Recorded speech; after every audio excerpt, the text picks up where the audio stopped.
Some of the best professional advice that I've gotten that I've really kind of tried to carry with me throughout everything I've done is the importance of always trying to be able to see and name and toggle between the forest and the trees. And kind of what I mean by that and how this popped up is that, every aspect of healthcare is complex.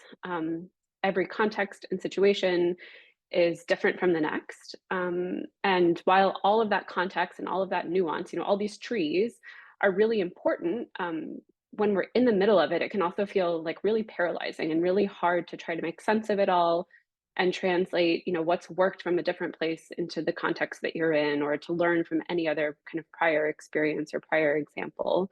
And so, while you're in the trees there, you also have to be able to see and articulate the forest. So, what does success look like, and what are the functions that are necessary to get there? And so, for primary care, for example, we know that success is better health. It's more equitable health. It's more efficient spending. It's more responsive systems. And so, we need to be able to name that that's what success is. And then we also need to be able, in order to toggle, we need to be able to name these functions that enable us to get to those outcomes, whether we're working here in the US or other places I worked, Costa Rica, Estonia, Ghana. The functions are the same. And those functions are things like making primary care the first point of contact and providing continuous and coordinated and comprehensive care that's really designed around people and their real needs.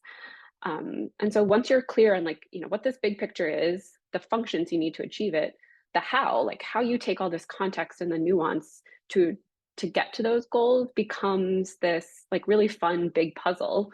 And you don't have to reinvent the wheel over and over again. And so again, it's holding both these things, the details, the specifics, all these trees and the big picture vision, and being able to toggle back and forth. That's really essential. And I think has really informed how I try to do my work, and everything I do.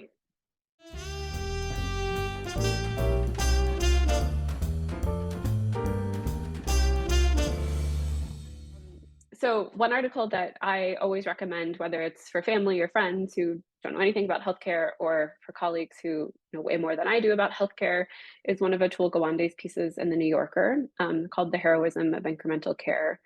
And I think that Atul just has this really amazing gift for translating topics that can feel really complex or technocratic into um, and really humanizing them. And I think this article just does such a great job of illustrating for everyone, no matter their background, um, the value of primary care and its place in the health system in this really kind of approachable, relatable way. And the article digs into some of, how, everywhere, but especially here in the US, we have this kind of fascination with the newest and the shiniest things and these big, bold, life-saving actions. And we put a lot of our money there. But I think the article does a great job of showing how essential it is that we have providers, doctors, nurses, community health workers, others who view care ultimately as a marathon, not a sprint. And the value that we can achieve if we invest in this, quieter work of just putting one foot in front of the other, and building trust and relationships between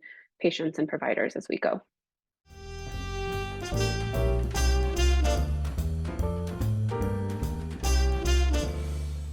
Well, I have a newborn and a toddler right now, so my guilty pleasure is really just any alone time, and sneaking in a nap whenever I can. But I've also gotten really into recently a series of mystery novels, and so it's always kind of a toss-up if I have 15 free minutes if I'm gonna try to take a power nap or read a couple of pages.